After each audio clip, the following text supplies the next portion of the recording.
It is common that an employer will have a policy or a contract with its employees stating that the employer reserves the right to monitor the communications and activities of employees while they're using company-owned equipment. Now, the reason for the employer to do this, of course, is to ensure that the employer is able to maintain a disciplined workplace where unauthorized activities are not happening. So unauthorized activities could be, for example, the exchange of pornography or the running of a side business while the employee is actually in the workplace supposed to be doing work.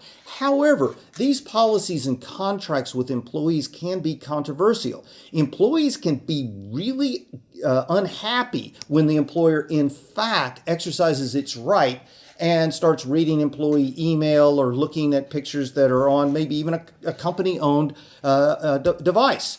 So employees naturally may feel that even though they've signed an agreement that says the employer can look, they may still feel personally that they have some kind of a zone of privacy. And so a common lesson for employers to bear in mind is what I call might does not make right. What that means is just because the employer has the legal might to look at emails or text messages doesn't necessarily mean that it is wise for the employer to actually exercise that right very often. A real good example comes from Harvard University. A few years ago, Harvard University was conducting an investigation where it believed that someone among the deans of the university was leaking important information out about a scandal related to students who had allegedly been cheating.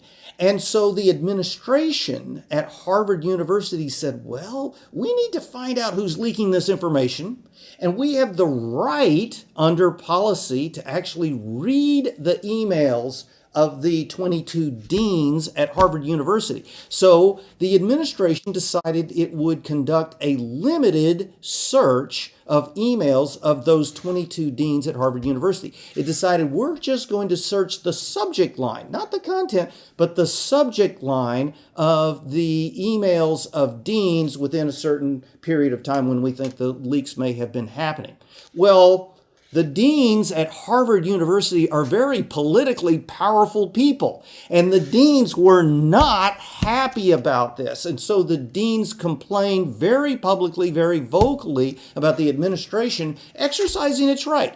Legally speaking, the administration was within its rights. However, politically speaking, the administration made a mistake. The administration was embarrassed, and so the administration at Harvard University apologized to the deans publicly for looking at their subject lines without going through appropriate channels such as getting authority from the faculty senate. And so the larger message here for all kinds of employers is you're wise to have an appropriate statement with employees saying that you reserve the right to look at their communications. But actually exercising that right is a very delicate process that you need to evaluate very carefully to ensure that you're not spooking your employees or poisoning the work environment with your workforce.